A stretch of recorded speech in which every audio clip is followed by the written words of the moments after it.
Texas, and we are going to win. And if you look at the numbers now, the numbers are this.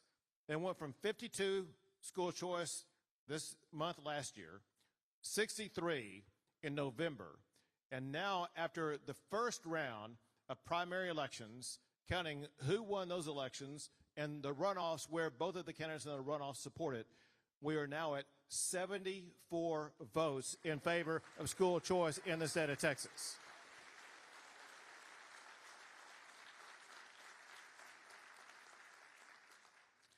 Which is good, but 74 does not equal 76 even under modern math.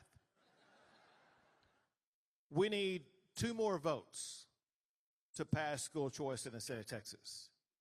If you look at the way that the primary vote turned out and who's in the runoff and what the percentages look like, we should be able to win that.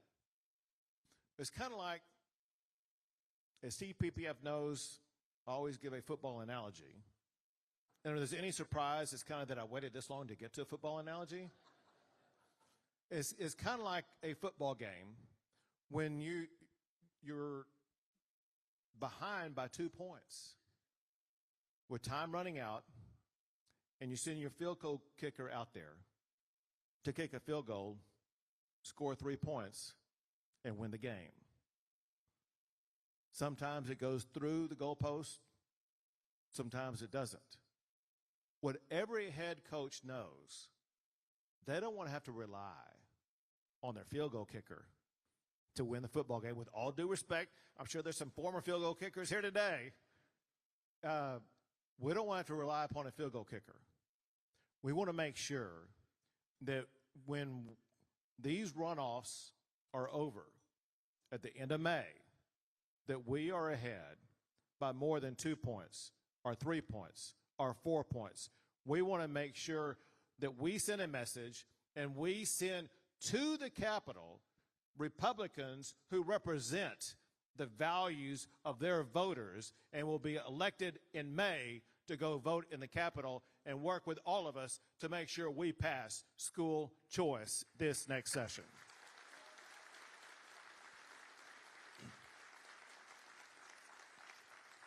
But to be clear, we would not be on the threshold of success if it were not for TPPF.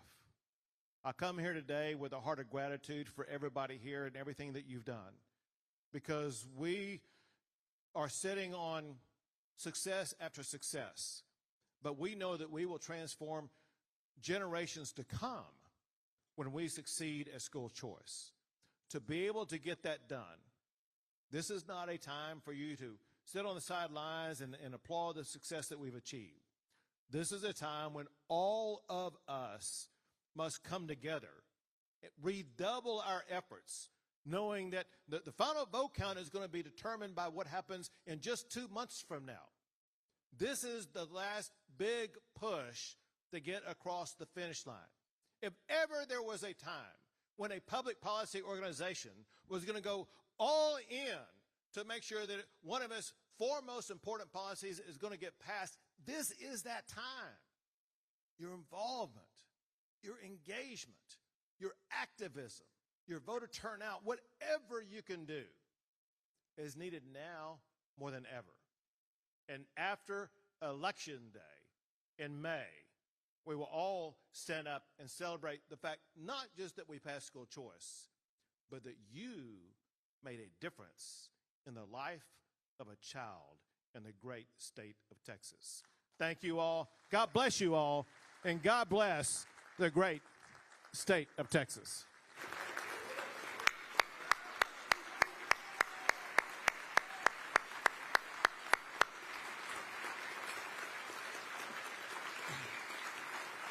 That was awesome. All right, so thank you so much, Governor. I can assure you we are all in, we're with you, and we're so grateful to have you leading the way. And we're so grateful for our legislators and all the work that they're doing and being in the arena and taking these hard votes. And so appreciate all of that. We have one quick final little surprise before we go, and that is to recognize a deserving member of our TPPF staff. And the governor has agreed to help me recognize the staff member. And so every year since 2019, we've given out the Texas Patriots Excellence and Achievement Award, made possible by our longtime supporters Joe and Olga San Miguel. And as many of you know, Joe passed away just this last year, and he loved being part of this presentation, and Joe is greatly, greatly missed. But we know that he will always be with us in spirit, and we're proud to carry on the legacy that he and Olga have created to honor the accomplishments and dedication of a TPPF staff member who has significantly moved our mission forward in the last year. And this year's Texas Patriot Excellence and Achievement Award goes to none other than Mandy Drogan. So Mandy, you'll please come up. While she's coming up,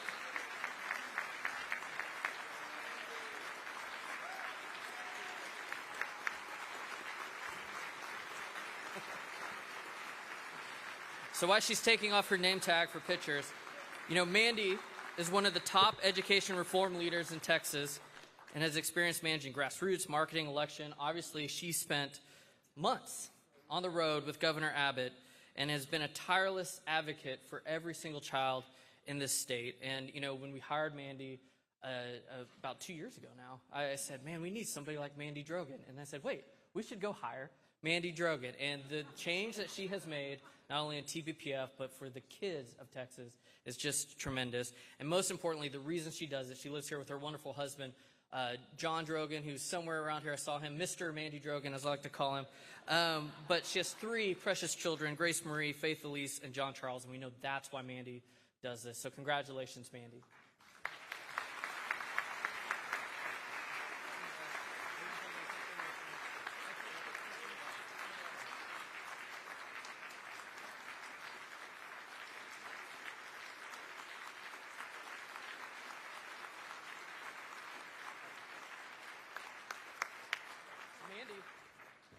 Mandy, you want to say something? Come on, we'll start chanting speech. But keep it quick. These people, you know. For once, I'm at a loss for words. Thank you all. Thank you, Governor, for support. We could not be here. The children of Texas would not have the future and the opportunity that they are going to have coming next year when we pass school choice. We will improve the lives of Texas, the future of Texas, and keep Texas and America strong. So thank you.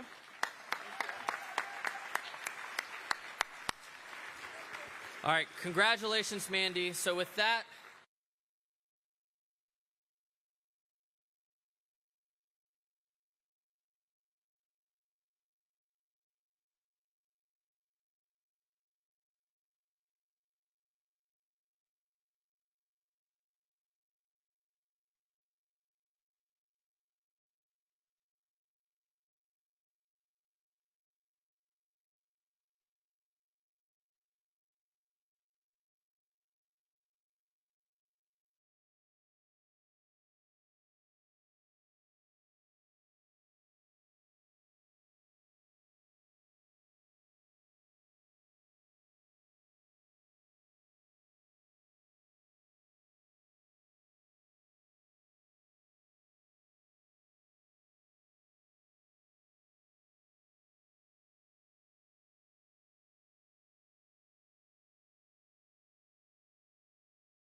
The program is about to begin. Please proceed outside to find your seats.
Good.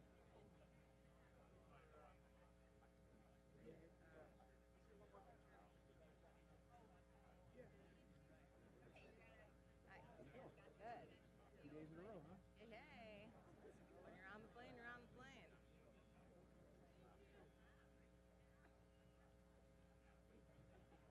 They don't seem happy. Well, you guys go. Of course, they can.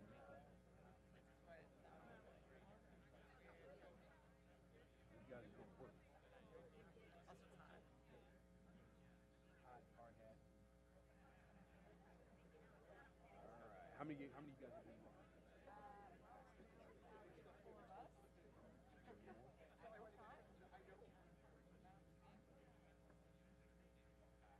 I don't know. Sometimes we let a couple of locals go. No worries. I'm here for you guys.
dude, I mean, 2 months from now, I'm starting to balls off.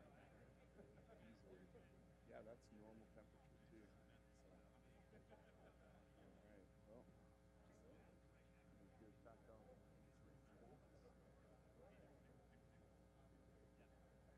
Go on again. Good. Toasty. Little toasty. Warming up good.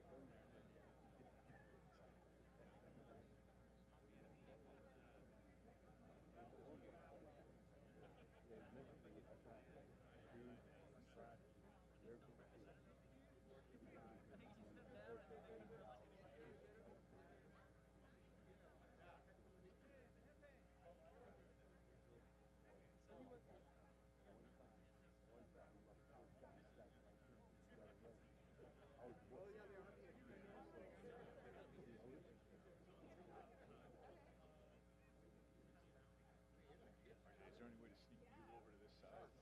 Sneak Paul Beal if we wanted to put him over here.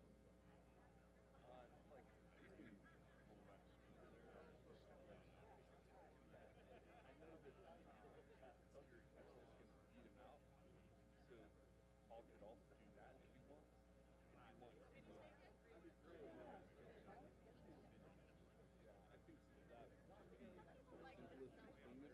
Because I could get him around. No, that's all right. Is Helger just going to lead him out and then get off the steps here?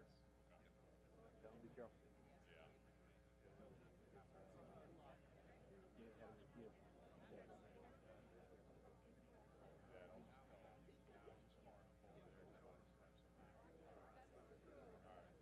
Shoot us, Tom. Yeah.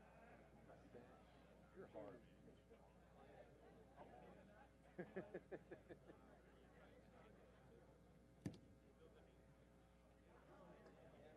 Told you.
people, half the population due to catastrophic food insecurity. Why are we not acting to reinstate UNRWA, prevent famine and the spread of disease, and ending the continued slaughter of Palestinians? We do not have infinite time and resources. I will stop there. Thank you, and I yield the balance of my time to Rep. Goldman. Thank you very much, Ms. 10 Bush. seconds.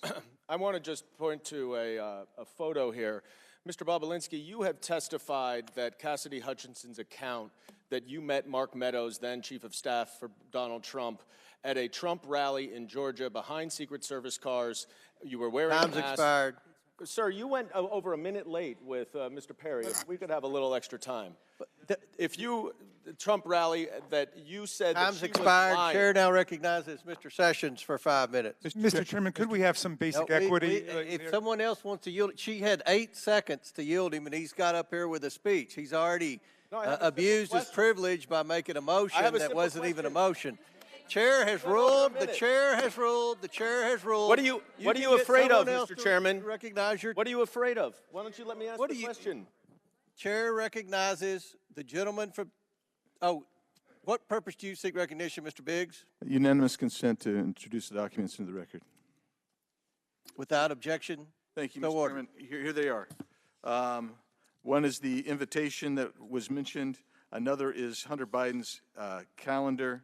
Another is the email mentioned confirming that Yelena Ballerini was going to invest $10 to $20 million with him. Another one is page 180 of the Galenis interview, page 56 of the transcribed interview of Hunter Biden, and also pages 41 and 42 of the Galenis interview. Without objection.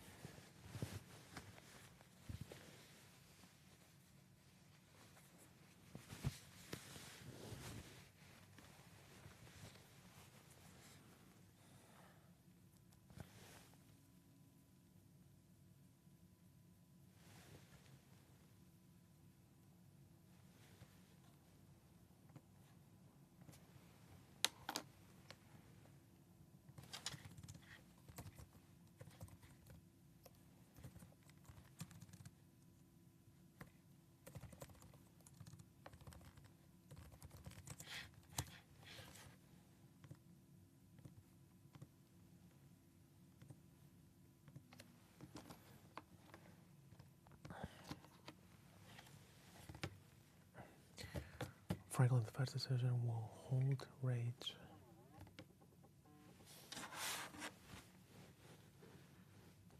Hey, who had this decision? Hey, Carlos. Hey, Ivan, we're having the same IP problem we had last time. You're dialed in, but you can't hear me talk to you.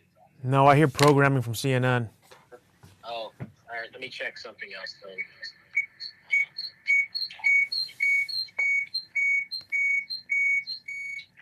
All right, I'm gonna hang up. Okay.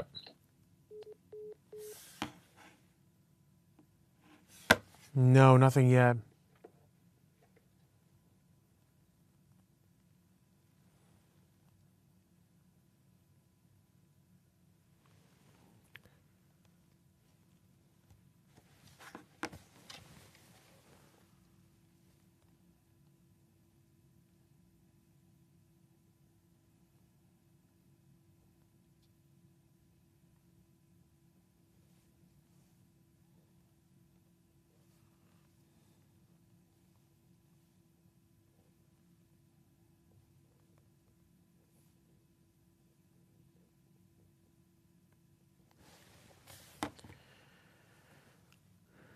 I think I'm just going to go upstairs and get my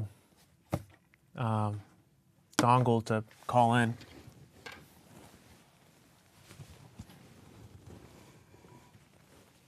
But that one didn't work last time. Let's check it out, though.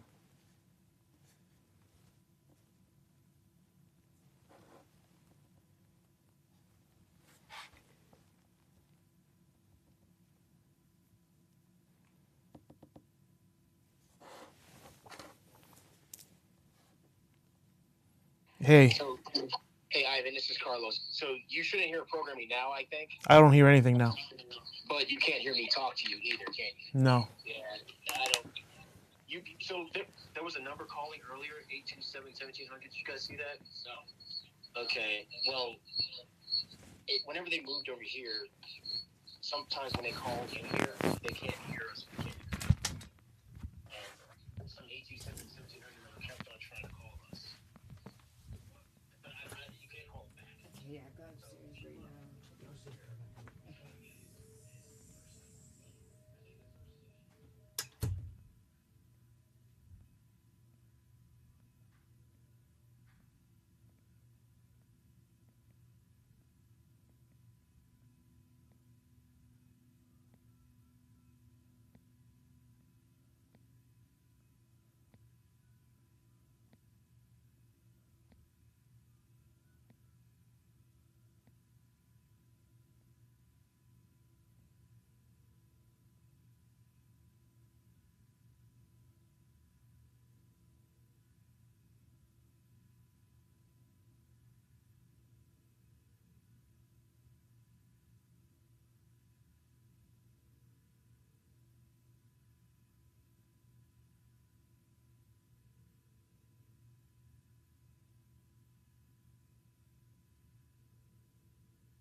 Please take your seats. The program will begin shortly.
Please welcome to the stage CEO of Intel, Pat Gelsinger.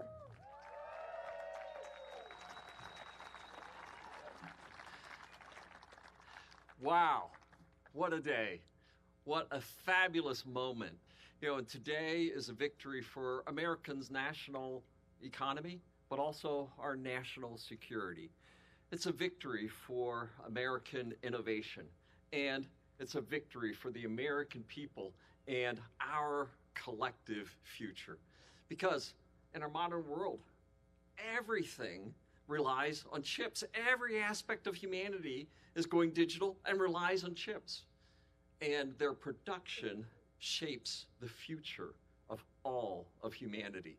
The world we know and the world we are creating for our generations to come, our kids and grandkids and their children, it is all built upon this magic of silicon. Which is why we are here today, to continue to invest in the transformative power of this amazing technology.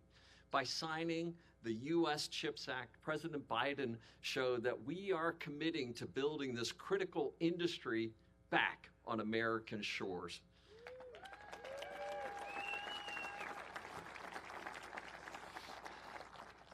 These investments, our investments, are powering the next great chapter of American innovation, the next great chapter of science and manufacturing technology. And the timing couldn't be more critical. We all remember that COVID provided us an incredible wake-up call, a wake-up call that shocked and disrupted our global supply chains. It choked our manufacturing lines. It kept essential products away from people when they needed them most. And all because $1 and $2 semiconductor chips weren't available. Manufacturing lines stopped. Make no mistake, fragile global supply chains are a threat not just to our economic, but also to our national security as well. By coming together today, we are declaring that America will not surrender leadership to our competitors. We are choosing innovation over inaction. We are building a future with geographically balanced and resilient supply chains, right here in America, right here in Arizona.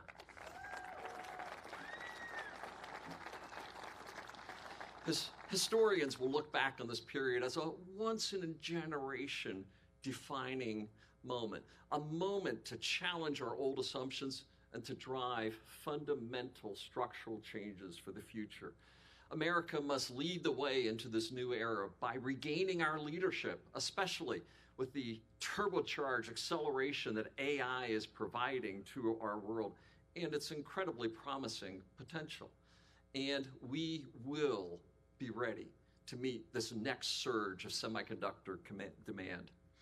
All of us at Intel believe that restoring our nation's leadership in semiconductors is more than just an opportunity, more than just a responsibility. It's our calling. This is what we were built for as a company. This is what we do. And we have already announced plans to invest more than $100 billion in the U.S. over a 5-year period.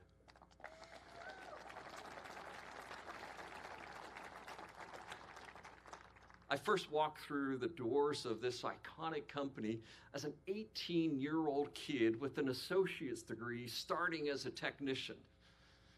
I took the job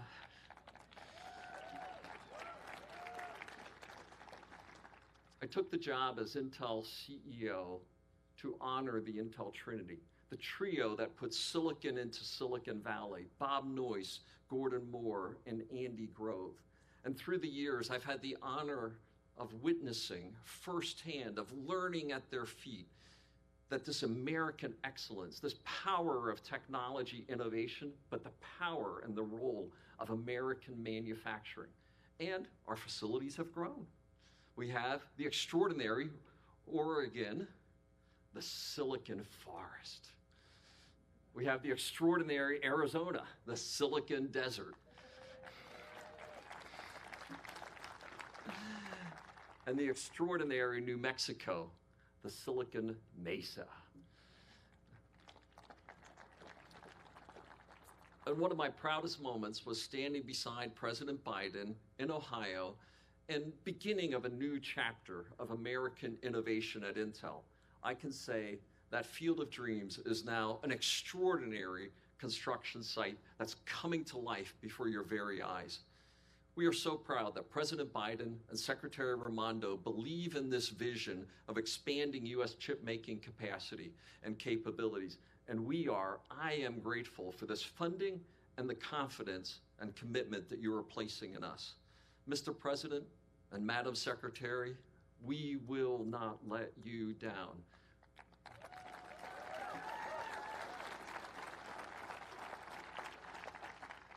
We're going to put every one of these taxpayer dollars to work, and we are committed to delivering the silicon that powers our world while driving to the lowest possible environmental footprint and rebuilding resilience into our operations and value chain and supply chain, all while leading innovation for the world.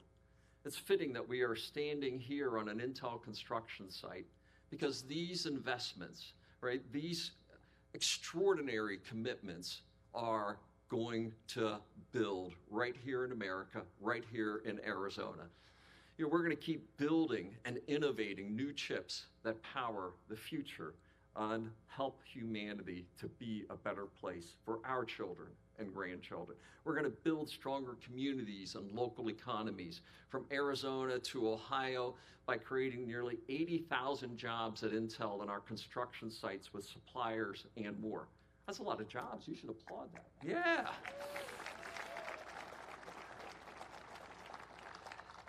And we're going to continue to support our employees like Tilden Dixon, a Native American, a member of the Sheet Metals Union, Local 359, and responsible for metal sheet detailing right here at Intel. And it's now my pleasure to have the introduction of Tilden, and he will have the unique honor of introducing our president today. And we're going to build more secure America. The CHIPS Act is just the kind of bold action that will get us there. And for all of these reasons and more, we applaud President Biden, his administration, Secretary of Commerce Raimondo, the bipartisan group of policymakers that came together to make the CHIPS Act a reality. And now, thank you, and Tilden.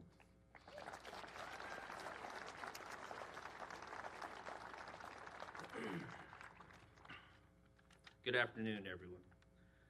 My name is Tilden Dixon, and I'm a proud second-generation sheet metal worker and a member of Smart Local 359. I am also a Navajo Nation tribe member, and I grew up in a union household. Excuse me. My father, my uncles, my cousins are all sheet metal workers. I saw firsthand the great value of a good job with a livable wages, health care, and pension benefits. Times were not always great with the ups and downs of construction, but my father taught me if you work hard and you have union brothers and sisters to lean on, you'll always get ahead. Thank you. I chose to follow his footsteps and joined the Local 359 in 2012. I served my apprenticeship and then secured a job at the Intel construction site where I've been for the past 6 years. It was a commitment to go to class and work a full-time job for many of years. But I've learned a lot, and now I am a BIM coordinator at the construction site where I design 3D modeled routes that are used to construct Intel's semiconductor manufacturing fab tools. I love my job. I am currently saving so that one day, very soon, I can buy a house.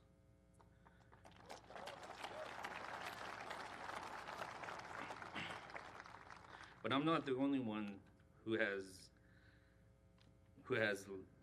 lives have been transformed for the better. Thank you to President Biden's historic investments.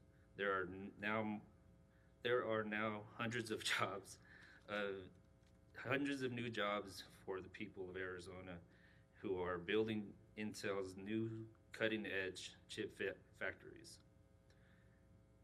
and building the future of America. I am so grateful and proud we have a president who has the understanding of importance, giving the opportunity like this to communities like ours and to millions of Americans like me. With that, I am great. I now have the greatest honor and privilege to introduce the man who has provided this for us. Ladies and gentlemen, the President of the United States, Joe Biden.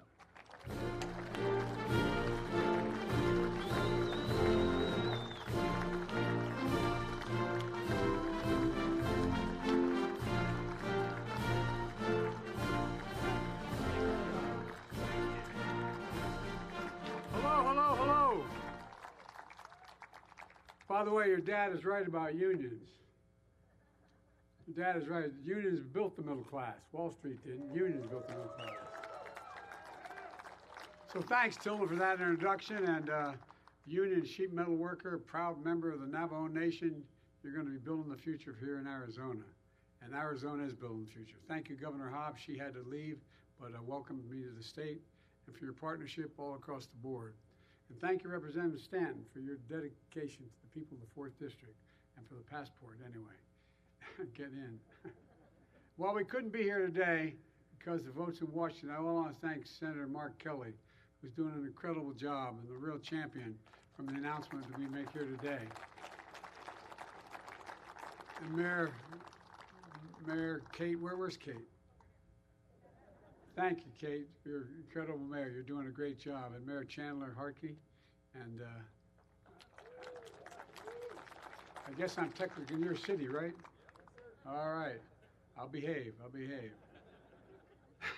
We're also joined by one of the brightest men or women I've ever known, Gina Raimondo, our Secretary of Commerce. And I'm not joking about that. And Pat Gelsinger, CEO of Intel. Aaron Butler, President of Arizona Building Trades. What a combo, man. And other union leaders are here today. Thank you for your partnership and showing how we get big things done in America, and we can do it again and again and again. I've asked Pat and many other business leaders this question, and I mean it sincerely. Met with the Business Roundtable. Please have a seat, by the way. You're all standing. I'm sorry, I didn't realize you're still standing. I apologize. I asked the question of the Business Roundtable, the biggest leaders of business in the world, and the United States particularly. I asked them, when the United States decides to invest considerable resources in a new industry that we need to build, does that encourage business or does it discourage it? And the answer is overwhelmingly, it encourages it, overwhelmingly. Folks, during the pandemic, we had to learn about supply chains and the shortage of semiconductors. Those tiny computer chips you all out here know very well, smaller than the tip of your finger, that power everything from the lives of your cell phones, cars, dishwashers, satellites, weapon systems. America invented these chips. Don't forget that we invented these chips. And over time, some thought it was cheaper to send the manufacturing overseas because labor was cheaper. As a result, when the pandemic shut down chips factories overseas, prices of everything went up. First time Americans began to realize just how important they were. Unlike my predecessor, I was determined to turn things around, to invest in America, in all Americans. And that's what we've been doing.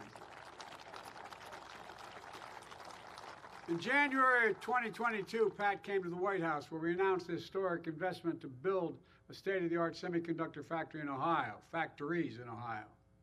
We were joined then by Sherrod Brown, the Ohio senator, who talked about why it's time to bury the phrase Rust Belt. And Pat said at the time we should start calling it the Silicon Heartland, and it is becoming that. By March of this year, Pat was my guest at the State of the Union, where we talked about 1,000 acres outside of Columbus, where semiconductor manufacturing facility and fabs were being built, which I referred to at the time as the field of dreams. And boy, it's turning out to meet people's dreams out there. In August, Senator Kelly and Sherrod Brown got the CHIPS and Science Act to my desk. It was one of the most significant science and technology investments in our history. By September, I joined Pat in Ohio and to break ground for the new factory. Within 9 months, we're just getting started since my CHIPS Science Act was led to partnership with companies investing billions and billions of dollars across the country, bringing semiconductor manufacturing back to America, jobs of the future back to America, including here in Arizona with significant help of Mark Kelly. I tell you what, I'm so glad this is happening. Those phone calls every 20 minutes were getting old. I tell you, he is committed. In December 2022, I came to Phoenix, where I joined so many of you, as well as the CEO of Apple, Tim Cook, to talk about the historic investments that the CHIPS and Science Act was delivering to make chips here in Phoenix. Today, Pat is building here on another field of dreams. I'm thrilled to announce the latest public-private partnership and one of the largest investments in semiconductors in the United States ever. A new landmark agreement under the CHIPS and Science Act between my administration and Intel for up to $8.5 billion. It's a smart investment. And that's being paired with over $100 billion from Intel, including $30 billion in Arizona and $30 billion in Ohio. It's among the largest private sector investments ever in the history of Ohio and Arizona. And this historic funding will be used to build new semiconductor fab facilities and modernize and expand existing ones in Arizona, Ohio, New Mexico, and Oregon. Combined, it will create nearly 20,000 construction jobs, many of which will be union jobs. And I made it real clear. Make no bones, everybody has a right to organize, man, to have their labor rights protected. But look, this announcement will also support 10,000 manufacturing jobs, 3,000 right here in Phoenix with salaries averaging over $100,000 a year and don't all require college degrees. That's a change. For the first time in a long time, many of these facilities won't just manufacture regular semiconductors. They're going to once again begin to make the most sophisticated, advanced, and powerful leading-edge chips. Each chip has, it blows my mind, has trillions of tiny features. The width of a strand of human DNA, 40,000 times thinner than a single human hair. They require manufacturing precision, down to the size of a single atom. The process is enormous, requires enormous amounts of information, and with lightning speed they'll produce. And they're critical to emerging technologies. They're going to power the future economy, like artificial intelligence, quantum computing, 6G communications. And to take everything, make everything faster, lighter, smaller, and more reliable. Folks, it's about time. Even though we invented the most advanced chips, we make 0% of them today. 0% of the most advanced chips today. Nearly all manufacturing of leading-edge chips across the entire industry moved overseas to Asia years ago. That's why today's investment is such a big deal. We will enable advanced semiconductor manufacturing to make a comeback here in America after 40 years. It's going to transform the semiconductor industry and create entirely new ecosystems, entirely new research and design, and manufacturing and advanced chips in America. By the way, parenthetically, I said we're going to become the manufacturing capital of the world again. People looked at me like I was nuts. Where the hell's it written saying we're not going to be the manufacturing capital of the world again? We've already created 825,000 new manufacturing jobs, and you're just getting us started. There's not a damn thing America can't do if we set our mind to it. It's going to put us on track to manufacture 20% of the world's leading-edge chips by the end of the decade. And right here in the United States, Intel is committed to net zero greenhouse gas emissions by 2040, and using 100% renewable electricity to power these fabs. And there's more, because this isn't just about investing in America. It's about investing in the American people as well. That's why we're dedicating $50 million of CHIPS funding to partner with Intel and community stakeholders like community colleges, state and local governments, labor unions, and universities to train a new generation of workers for the semiconductor industry. That way, people don't have to leave their hometowns to get good-paying jobs and support their families. And here in Arizona, Arizona State University is expanding its engineering program. Catch this. Every time, you guys know this, but every time I say it and I talk about it, it's just astounding to me. It's going to expand their engineering to over 10,000 additional students. 10,000 additional engineering students. Community colleges are training new technicians and launching free semiconductor technician programs led by Intel employees. Local unions are building training centers for apprenticeships, and Intel is investing in semiconductor education starting as early as high school, so students get hands-on experience and a path to good-paying jobs, whether or not they get to go to college. And the same thing is happening in other states as well. It's all part of my Investing in America agenda, which has attracted $675 billion. $675 billion in private sector investments and ignited a manufacturing boom in America, a clean energy boom, a jobs boom, all here in America, finally.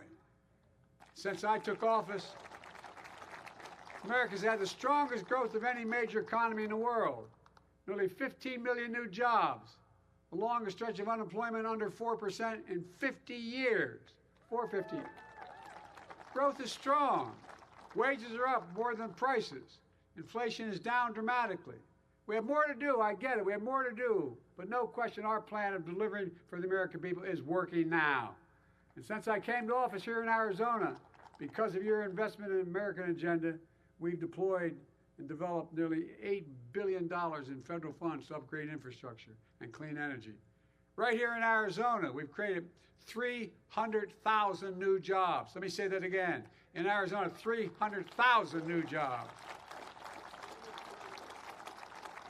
Because I was finally able to beat big pharmaceutical companies. Because Medicare, I've been trying for years, but Medicare now has the power to negotiate lower prescription drug costs for seniors, including 1.4 million seniors right here in Arizona. And to put this in perspective, whatever prescription you have made by any American drug manufacturer, jump on Air Force One with them. They'll fly to any country, any major city in the world, from Toronto to Berlin to Baghdad, anywhere around the world. We'll get off the plane, you bring that prescription into that country, you'll be able to buy it for 40 to 60% less. It's wrong. So guess what? When we began to manufacture, we negotiate with, when I said, look, Medicare buys all these drugs, billions of dollars worth to take care of Medicare and Medicaid. Well, guess what? You know how much it costs to make insulin? Anybody know anybody needs insulin? Raise your hand. You're darn right. Well, guess what? It's now $35 a month. You know how much? It was $400 a month. You know how much it costs to make it? $10. $10. And they will cap the total out-of-pocket expenses for prescription drugs, all the drugs a senior has to take, all of them, at $2,000, including expensive cancer drugs that cost $10,000, $12,000, $15,000 a year. They never have to pay more than $2,000 a year for all the drugs they need. But folks, by the way, not only saves seniors money, it saves taxpayers a significant amount of money. We reduces the consequence of the law I wrote and got passed. We reduced the federal deficit by $160 billion. Hear me? $160 billion. You know why? Medicare doesn't have to pay $400. They have to pay $35 for that prescription, and much, much more. Exorbitant prices. It's all part of my economic vision for this country. I determined that I was going to build the economy from the middle out and the bottom up, not the top down. Because when you do that, the poor have a ladder up, the middle class does well, and the wealthy still do very well. We all do well. Let's be clear. Let's be clear. It's a fundamental break from the trickle-down economics supercharged by my predecessor. On his watch, companies sent American jobs overseas for cheaper labor and imported products. We're creating jobs in America and exporting American products. Well, my predecessor and his allies in Congress want to go back. In fact, the vast majority of the team on the other side, my Republican friends, didn't vote for the CHIPS and Science Act. The majority of them didn't. And now they're trying to repeal the Inflation Reduction Act, the most significant action ever on climate. That's going to create hundreds of thousands of jobs, many of them in their own states, in your district, particularly in states like Arizona. That's when my predecessor was in office. He enacted instead a $2 trillion tax cut where they overwhelmingly benefit the very wealthy and the biggest corporations. By the way, I'm not anti-corporation. I come from the corporate state of America. More corporations are incorporated in Delaware than every other state in the union combined. And I represented for 36 years. But they can't get greedy. And we want to do, here's what he wants to do this again. The bottom line, I want to build a future in America. My predecessor is going to let the future be built in China and other countries, not America, because it may be cheaper for those investing. Folks, I promise to be the president of all Americans, whether you voted for me or didn't vote for me. Today's investment helps all Americans in red states and blue states, all across America, urban, rural, suburban, and tribal communities. But we're not leaving anyone behind. If we invent it in America, it should be made in America.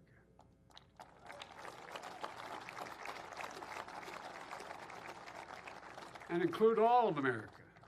Folks, let me close with this. I've been determined to make things in this country again.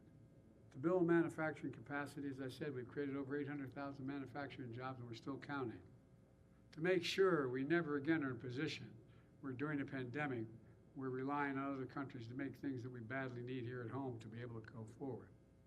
Folks, some folks didn't believe we could do this, but I've made no bones about it. I said for a long time, and I mean this from the bottom of my heart, if we invest in America, we can change the country's future and lead the world again. We are leading the world again. We're proving it's never been a good bet. It's never been a good bet to bet against America. I've spent more time with Xi Jinping, the leader of China, than any other world leader has. And I was with him, traveled 17,000 miles with him when he was vice president and I was vice president, before he became the leader. And we're in the Tibetan Plateau, and he asked me, he said, "Can you define America for me?" I said, "I sure can, in one word." And he looked at me, I said, "Possibilities, possibilities." We haven't been the only nation in the world that's never, we have come out of every crisis we've ever been in stronger than we went into that crisis. There's nothing beyond our capacity. I've never been more optimistic about our future. Just have to remember who in the hell we are. We're the United States of America. And there's nothing beyond our capacity when we work together. So God bless you all, and may God protect our troops. You're the best, you're the best. This is going to transform the country in a way you don't even understand yet. Thank you, thank you, thank you.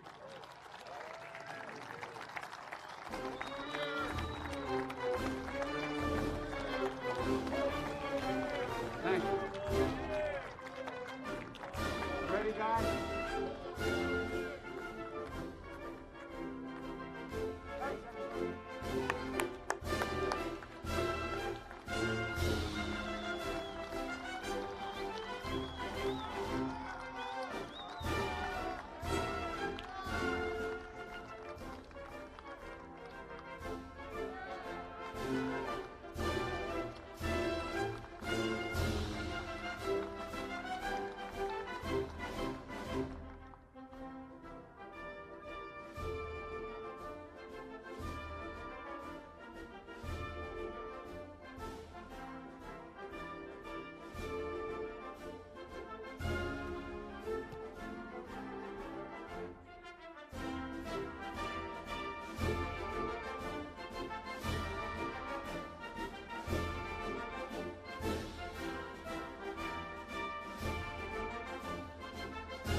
Here we are, and he is nowhere to be found.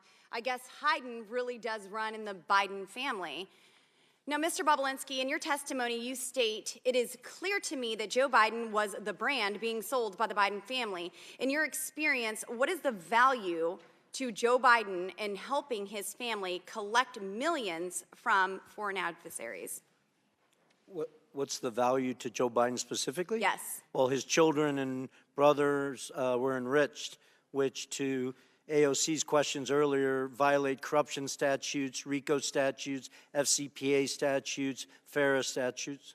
Yes, so you would agree that the Biden family was involved in this corruption and influence peddling and selling access to the federal government? I do. Mr. Bobulinski, in your experience, did President Biden play a more active or passive role in his son Hunter Biden's business dealings? I quantified it previously as he acted sort of like a chairman. He showed up and shook hands. He's been called the chairman. Yeah, he showed up, shook hands, and that's all the Chinese, Ukrainians, Romanians, Russians, whoever is need. It's not what the Canadians, the Australians, and Americans need, but in those parts of the world, that's what they need. Thank you. And now I'm going to switch over to Mr. Galanis. During his 2020 presidential campaign, then candidate for president Joe Biden said his son did not make any money from China. Did Joe Biden lie? Yes or no? Yes. Mr. Galanis, you are aware of the BHR fund that consisted of Bohai, a Chinese state-backed company, Harvest, a China company, and Rosemont, the Biden entity, correct? Yes, I am. And Mr. Galanis, you're aware that Hunter Biden formerly held 10% of that Chinese entity, and would it surprise you, if you were aware, that Hunter Biden held 10% of this entity well into his father's presidency? You know, I'm aware that it was founded as a business that he owned 50% of 20% or 10% directly from the outset, from early on in 2014. And would it surprise you, Kevin Morris, Hunter Biden's fake attorney, has testified that he now holds that interest? I don't have any knowledge about that, so not much of this would surprise me. Mr. Bobulinski, in your testimony, you stated the Chinese Communist Party, through CEFC, successfully sought to infiltrate and compromise the Obama-Biden White House during 2015 and continued through when Joe Biden left office. Would you agree that the CCP compromising the White House is a serious threat to our nation's national security? I do. Thank you. And now Joe Biden has leveraged his elected position to enable the Biden family, their business associates, and their companies to receive over $24 million from foreign nationals and their companies and their related companies. Biden is compromised and is a threat to our national security. After today, it's clear that Joe Biden is a bigger CCP asset than Fang Fang herself. Will we ever come to the agreement that it is far time that Congress holds the resident of the White House accountable for selling out the American people? Unfortunately, my colleagues to my left have a highly coveted made-in-China product, a brand, if you will, and that is Joseph R. Biden. Mr. Chairman, I yield the remainder of my balance to my friend from Florida, Matt Gaetz. Mr. Parnas, how much time did you spend in prison? 4 months. 4 months. But you were indicted for crimes that could have resulted in you spending 50 years in prison, right? Right, they were false crimes. The judge saw through it. Well, you went to trial and you were convicted, right? I went to trial, correct. And the crime was that you were trying to acquire marijuana licenses, and you took money from a Russian oligarch, and you tried to use that money to go give political donations and do what you had to do to acquire marijuana licenses. Is that about right? That's what the crime was. That's what the indictment was. Yeah. Right. So it sounds like everyone here today, the only one working for a Russian oligarch was you. Right? I mean, yeah, it was. I just heard you wax. It's public information. Yeah, no, I just heard you wax poetic. I got paid $200,000. You know how much I got paid. You were really worried about our democracy, and you were here to warn us. But you were working for a Russian oligarch, wanting to get marijuana licenses. But then you didn't even do it. The fraud you committed against the Russian oligarch was that instead you spent the money on yourself. So, like, was No, that what you that were was not the doing to fraud. fight No, against that was not the Russia's fraud. aggression? That's a lie, Just taking Congressman their Gates. money? Well, that's what you were convicted of. No, But instead of spending 50 years in prison, you got 4 months. As this hearing continues, I look forward to hearing what Mr. Galanis thinks about how he was treated by the DOJ for telling the truth, as opposed to how you're treated for lying. The DOJ didn't listen to the truth, because if they would listen The to the question- truth, you the guys question would have been Mr. all in Gates jail. had is They didn't for want to hear Mr. the truth. You can't handle the Galan- truth, Matt Gates. Look, well, the truth for you is taking money from Russians to buy marijuana businesses and then going to jail and then coming here to lie about Trump. You should know better than anybody what Gentlemen's what time the has DOJ is expired. about. Chair You now. should know better than anybody. Gentlemen's time's expired. Chair now recognizes Ms. Tlaib from Michigan. Thank you so much. It's so exhausting. This is really incredibly exhausting, and I can't imagine our residents sitting at home. I still, every time I look up and I see our former chairman, forever chairman, Elijah Cummings, our first ever hearing in this room was about the high cost of insulin. I think one of the first witness was a mother of twins who had to ration her insulin and lost a child because she couldn't afford it. I still remember our previous chairwoman who really did a phenomenal job continuing to talk about the opioid crisis and how the Sadler family was part of a criminal scheme to increase addiction among family members, people just literally losing their family members because of profit, because of folks that were literally drug dealers in suits. All of that to say is this House Oversight Committee, from our committee hearings on the Postal Service, which really matters to our constituents, the high cost of prescription drugs, the housing issues, the number of struggles and challenges of everyday Americans. And I say this sincerely. I know you all do, but sincerely, because what a waste of time. What a waste of time. Just even some of the colleagues of my folks here continue to say this is a waste of time. I mean, Representative Niels said, quote, I don't think we have the will to impeach Joe Biden. Just for the record, impeachment isn't something you have a will to do. It's something you have to have evidence to do. Which brings me to next, I mean, you know, you heard about Rep. Don Bacon, who said, when the staff tells you that they can't identify a particular crime, there's a problem. That's a problem. I mean, you can go on and on. One top Republicans admit that there's no conclusive evidence of impeachable offense that shows Biden acted improperly while in office to enrich his family members. I mean, it goes on and on. Former Oversight Chair Darrell Issa, who serves on Judiciary Committee now, said, I think he goes on and says, there's no clear sense of where the impeachment inquiry is going. It goes on and on. I mean, look, you all, this is an incredibly important committee. We could be doing some phenomenal things and holding currently the Biden administration a number of issues. Like, I want to know about the American Rescue dollars and where that money is being used. Is it being used towards public health? Is it being used towards the crisis that continues to happen in many of our families being impacted by long COVID symptoms? I mean, these are things that we could be doing right now in this chamber. We're not. We're doing this over and over again, and it's a waste of time. I literally, every time I talk to my constituents about this, they don't bring this up. They said, God, when is this going to be over with? I tell them, my colleagues do not know how to lead the campaigning at the steps of the Capitol. When we come in here, we have to literally put that aside and work for our constituents. Work on getting some sort of understanding where we can prioritize making sure that we have access to clean water. What is going on with the lead abatement program within the administration? Talking about the specific challenges that we continue to see in our healthcare system. All of that. Again, we can hold the Biden administration together, Mr. Chairman, on a number of issues we can see eye to eye on, and saying we need to use this committee to open it up, to be the watchdog committee that we are. Instead, we really sincerely are wasting the time of the American people doing this. This is awful. For them to see us going back and forth like this, it's so disenchanting for them. And you all wonder why the numbers out there of favorability towards Congress is so low. They really have no faith in us because of this. This is the kind of stuff we do. When literally my folks are literally fighting for the right to breathe clean air and to fight, to sit there and figure out how they're going to afford asthma inhalers. Yet we're here wasting the people's time. Will the gentlelady yield? Yes, Mr. Chair, and I say this out of somebody that's a social worker at heart.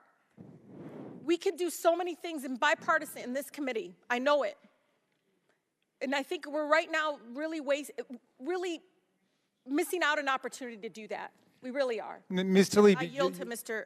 Well, it's for a question I just wanted to ask you, because you've had tremendous success in trying to clean up dirty water across America. We can actually get things done, right?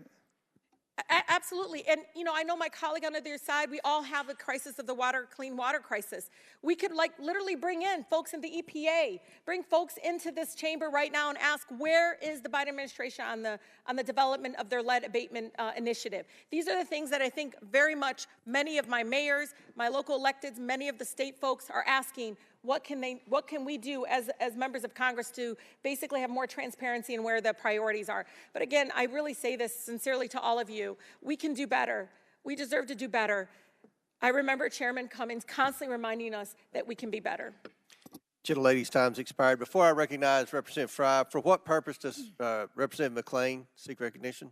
I'd like to enter something in the record. My friends on the other side of the aisle are desperately trying to deflect from the Biden family peddling scheme by attacking President Trump and his family. Her 5 minutes? I would like to enter into the record an article. Actually, Jared Kushner and Hunter Biden are nothing alike, and here are the facts. Thank you. Without objection, so ordered. Chair now recognizes Representative Fry for 5 minutes. Thank you, Mr. Chairman. One of the inconsistencies that I have kind of seen is what is on a text message, Mr. Bobulinski, with Raymond Zhao, and what Hunter Biden testified to in his own deposition. And so this is infamous. We've talked about this a lot. Z, please have the director call me, not James, not you, or Jim. Have him call me tonight. I am sitting here with my father. We've talked about this a lot. We've kind of got ad nauseum to it. And in response, Raymond Zhao says, copy, I will call you on WhatsApp. So in Hunter Biden's testimony on page 105, he states that the Zhao that he sent this to was not the Zhao that was connected to CEFC. What do you say about that, Mr. Bobulinski? Well, I think what he's simply saying is he made a mistake. Not that he meant to send that text message, because it's crystal clear that that message was meant for Raymond Zhao, who was the interpreter for Director Zhang at CFC. But I think he tried to obfuscate in his testimony that technically maybe he made a mistake and texted it to the wrong person. I can't speak to whether then he corrected that, but I do know, based on the communications, that he got on the phone with Raymond Zhao and set the record straight and exactly went through what he thought he was sending him in that message, because it's followed up where they say, they sort of snap to and say, we'll cooperate with the family. Why were they willing to cooperate with the family? Because effectively they were bribing the Biden family to get them to help them with the 4 unsealed indictments in the SDNY, which is the only thing that mattered to CFC. And Raymond Zhao, you said he was an interpreter, but he was a little bit more than that, too. He was like a chief of staff interpreter. Yeah. Correct. So he was kind of the handler for the CEFC business. Yeah, he spoke good English. Director Zhang spoke very little English. Right. So to the extent that this was the wrong Zhao, I mean, I'm no rocket scientist, but if I get a text message and it's somebody that it's a different Russell, I'm going to say you've got the wrong guy, correct? Yeah, I believe Henry Zhao probably, his argument is he sent it to Henry Zhao. I'm assuming there's a text message somewhere where either Henry Zhao responded, hey, I think you meant that for somebody else. Instead, we just see copy that. I'll call you on WhatsApp, right? Right. So if you were perplexed as to why you received a random text message that wasn't applied to well, that's actually Raymond Zhao right? saying, I'll call you on That's WhatsApp. what I'm saying. Yeah. So the purpose, the issue that he brings up, though, is that he was confused and it was the wrong Zhao. I want to ask you a couple more questions real quick. Hunter Biden's transcript on page 42, he said, I officially began to work for CEFC when I received a retainer from CEFC in early or spring of 2017. Is that true? Well, it goes back to the word official. He's parsing words. Hunter Biden started working for CFC in the fall of 2015 and worked for CFC throughout 2016. That was confirmed to me by him, by James Gillier, by Rob Walker, numerous face-to-face conversations on it, right, numerous meetings. So this is not true. On page 48 of his transcript, Hunter is asked, he's never interacted with any of your business associates. Is that correct? The he's referring to is Joe Biden. Is that true? That's a lie. Hunter lied to the committee about important details concerning his money demands and threats to CEFC based on this WhatsApp message right here. On page 105 of his testimony, Hunter states, quote, my father had no awareness of the business I was doing. Is that true? That's a lie. You also talked about how Jim Biden also lied extensively throughout his own testimony, and that Jim was selling plausible deniability for many years so that he could not tell the truth from a lie. On page 100 of Jim Biden's transcript, Jim is asked, do you recall having a meeting with Hunter Biden and Tony Bobulinski and Joe Biden? Jim's response was absolutely not. Jim states that Joe Biden never met with Tony Bobulinski. Is that true? That is a lie, and I'm shocked that his lawyer sitting next to him, a former U.S. attorney, allowed him to say that lie 3 different times in that transcribed interview. Right. When pressed, he continued to double down on that. He got excited. His lawyer had to calm him down, and he continued to lie about it. On page 124 of the transcript, Jim Biden states, quote, it was Hunter Biden, myself, Gilliar. I don't know. It was the 5, okay? And everybody was 20% okay. You know what? It was never executed. It was never signed. And he's referring, of course, to the contract or the agreement. Is that true? That's a lie. He fully executed the legal document, Oneida Holdings LLC, as did Hunter, James Gilliar, Rob Walker, and myself. Thank you for your testimony today. Thank you. Yours has been the consistent testimony throughout this process, unlike the other people who have come before this committee. And with that, Mr. Chairman, I yield back. Very good. Chair now recognizes Ms. Presley from Massachusetts for 5 minutes. Thank you, Mr. Chairman. When Elijah Cummings was the chair of this committee, he often reminded us that our role was to be in an efficient and effective pursuit of the truth. So I'm going to try to do exactly that because this farce has gone 15 months, 10,000 documents, and 11,000 hours too long, and we've got a lot of ground to cover here. Mr. Parnas, thank you for being here. Last year, you wrote a long letter to Chairman Comer detailing your extensive role in the, quote, campaign orchestrated by Giuliani and Trump to dig up dirt on the Bidens and to spread misinformation about them through various networks, including government officials, journalists, and Fox News personnel, unquote. When that campaign failed to find dirt because, well, there was no dirt to be found, the former occupant of the White House demanded that Ukrainian political officials announce investigations into the Biden family in order to smear Joe Biden prior to the 2020 presidential election. Yes or no, Mr. Parnas, before Trump and Rudy Giuliani tasked you to try to find dirt on the Bidens in Ukraine, did you ever interact with Mr. Trump? Before they asked me, yes, I've had many interactions. Okay. And you wrote to the committee that in late 2018 you attended a holiday party at Trump's White House, as shown in this picture. Can you describe your interactions with Donald Trump during this party? Yes. We came to the event. It was a Hanukkah party. Rudy Giuliani joined us. We were supposed to all go to the residence, but at the last second, Rudy said to wait for him downstairs. He was going to go meet Trump himself and update him on everything that was going on. He went to meet Trump at the residence. We waited at the White House. Then eventually, when Trump came down to make a speech, Secret Service came up to us and said that the president wanted to wait for us at the Red Room. So we proceeded to the Red Room and waited for Trump to finish a speech. Then he came in, approached me, and basically shook my hand and said, Rudy tells me great things. Keep up the good work. Thank you. And then we proceeded to take pictures. Mr. Parnas, when Trump told you to keep up the good work, what did you understand him to be referring to exactly? Well, at that point, the conversation was about Ukraine and Giuliani wanting me to go find Viktor Shokin. So that's what I took it as keep up the good work, go get Viktor Shokin on our way to Ukraine. And Mr. Parnas, after the party, did you interact with Trump again, or were you cut off from interacting with him? After our trip to Ukraine, we were cut off because then the BLT team was formed and the line of communication started going through Rudy Giuliani because they didn't want anybody to notice me with him because I was in Ukraine doing the stuff. I see. So is it fair to say, Mr. Parnas, that you think you were no longer invited to interact with Trump to create a buffer between President Trump and your work with Giuliani to generate evidence of Joe Biden's misconduct in Ukraine? Oh, I was told that. Not that I wasn't invited. I was told that you're going to stop going to the events, to the private events and stuff like that because while you're doing this. I see. So despite President Trump's efforts to insulate himself from associating with you as you sought evidence of Biden corruption in Ukraine, you maintained your contacts with individuals in Trump's innermost circle, including Donald Trump Jr., correct? Absolutely, yes. Well, you know, as the saying goes, a leopard can't change their spots. And so, Mr. Parnas, you're a prime example of Donald Trump's habit of welcoming people into his inner circle and then creating distance or the appearance of it from them as he relies on them to commit improper acts. Now, Donald Trump has demanded that Joe Biden be impeached, has enlisted oversight Republicans to do his dirty work in an attempt to try to win the 2024 presidential election by promoting the same lies about President Biden, lies that are firmly rooted in Russia's disinformation and propaganda effort to influence U.S. elections and undermine Ukraine in the midst of a vicious Russian invasion. I yield to Mr. Goldman.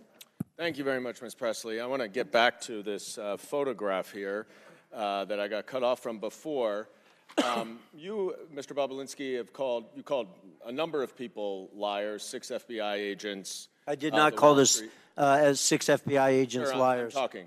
If you go to page... Well, you know better, Mr. Goldman. Okay, go to page 174 of the transcript, and you said it's not an accurate statement. It's a lie related to an FBI report. I didn't call them Sorry, liars. I don't The have time. statement Be is a quiet. lie.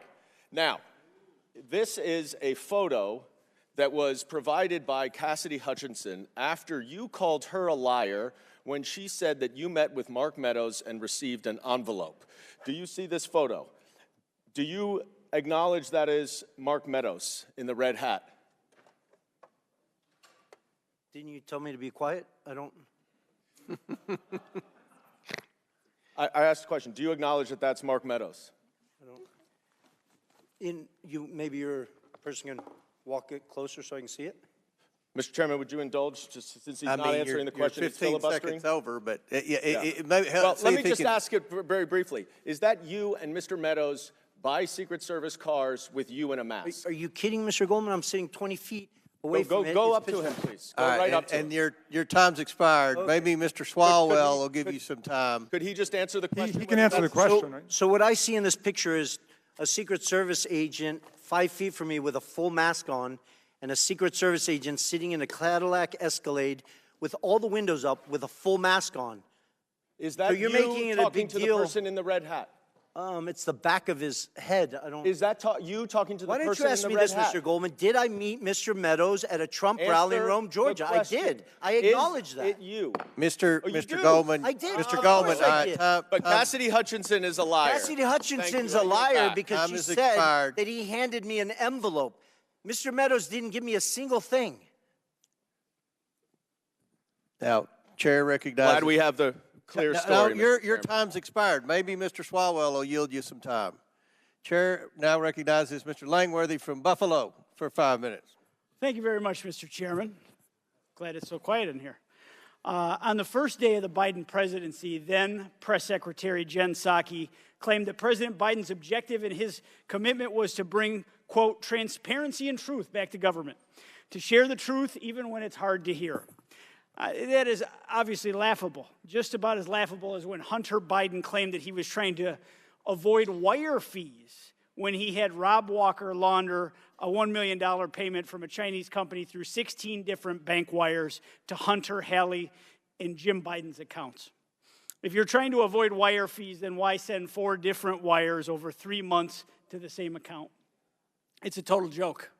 A glaring example of President Biden's failure to live up to his promise to bring transparency is his influence peddling in Ukraine, where he pressured the Ukrainian government to fire Prosecutor General Viktor Shokin, who was investigating the owner of Burisma.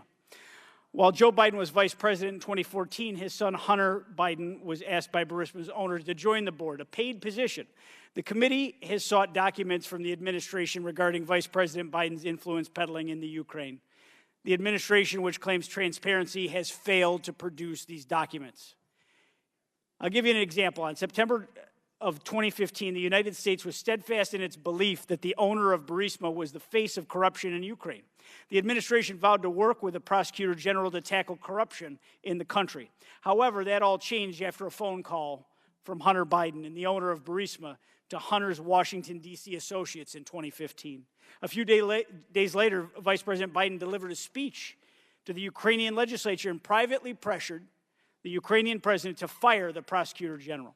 The Oversight Committee has asked the White House for drafts of Vice President Biden's speech to the Ukrainian legislature from 2015. They have withheld those draft speeches for nearly 7 months. To this date, we have not been able to review them.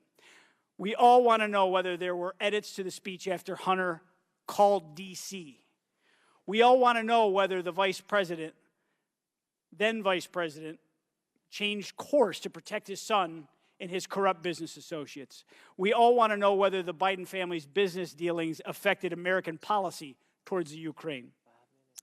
The White House claims to be committed to bringing truth and transparency to government. It just seems like it's only interested when it's convenient for his administration. Now, Mr. Bobulinski, did Hunter ever tell you at any point the value of the Burisma income to him?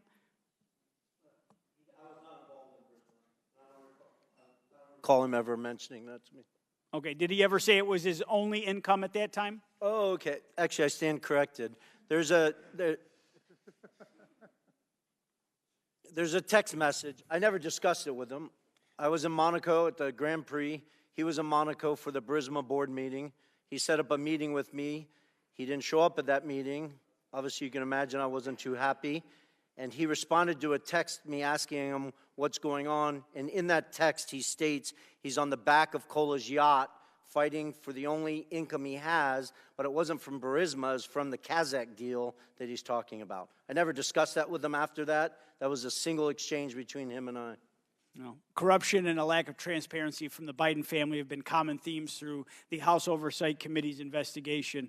And even when asking for simple drafts of then Vice President Biden's speech in the Ukraine, the White House has been anything but transparent. President Biden has done and will continue to do everything in his power to cover up the truth, especially when it's hard to hear. And I yield back, Mr. Chairman. The gentleman yields back. Mr. Bobulinski yields back to me for 1 minute. Is there anything that you want to respond to? No, you don't worry about Mr. Goldman. We don't pay any attention to Mr. Goldman either. But is there anything that anyone said up here that you want to take about 55 seconds to respond to?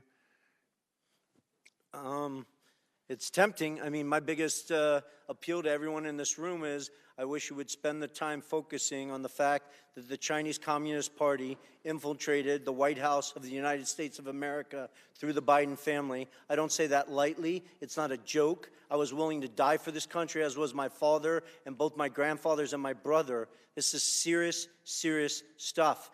We should be asking how that happened. Take the Biden name and the Biden family completely out of it. How did the Chinese Communist Party infiltrate the White House of the United States of America? Let's start there, focus on those facts, what they did, how they did it, why they used money, why they used private enterprises instead of military stuff and other stuff. That is huge to our national security. So I appreciate you yielding that time to me, Mr. Chairman. Well, thank you, and I'll just say this. Ms. Tlaib and Ms. Presley criticized the investigation, but I think most Americans care about public corruption, and they realize the FBI hasn't done the job, the DOJ hasn't done their job, the IRS hasn't done their job. They've been told to stand down. All that's left is the House Oversight Committee, and we will do our job. And pursuant to the previous order, because votes have been called again, the committee stands in recess subject to the call of the chair. The committee will reconvene 5 minutes after floor votes.